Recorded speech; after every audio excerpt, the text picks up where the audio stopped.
In 2009, Sony released the fourth iteration of their popular PlayStation Portable console, the PSP Go. It was Sony's answer to the piracy that was going on with the PSP, as well as their attempt at a completely digital console. The PSP Go was a dramatic redesign from the original PSP.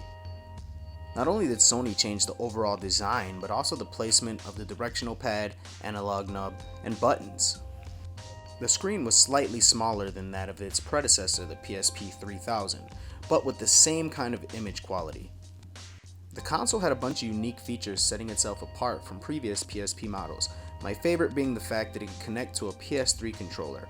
Mix that with some composite cables, and the thing had a full-fledged console mode, playing PSP right on the big screen.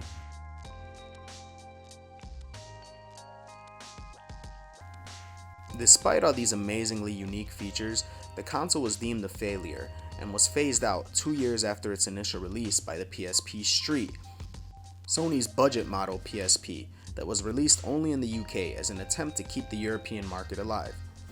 So why did the PSP Go fail? Why did it flop so hard so fast? For starters was the console's price. The thing retailed at $250 at launch.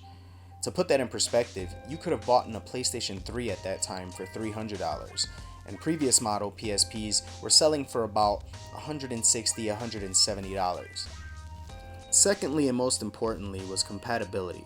Not only did the PSP Go use a different type memory stick than previous PSP models, but the thing had no UMD drive, which was the main form of media used in previous PSPs.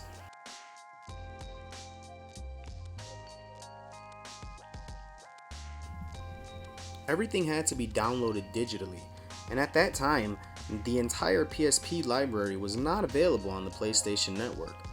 So not only were you limited to the types of media that were accessible on this device, there were certain PSP games that you simply just could not play on the PSP Go. This being one of Sony's many attempts at combating piracy that had grown rampant in the PlayStation Portable community, which in the long run was in vain because the PlayStation Portable got hacked and was capable of playing pirated games just like all of its previous models. Despite all of its shortcomings, I still have a major soft spot for this console.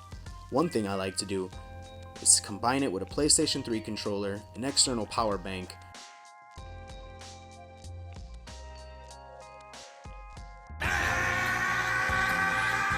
because of this feature and this setup, this is the model of PSP that I find myself playing the most.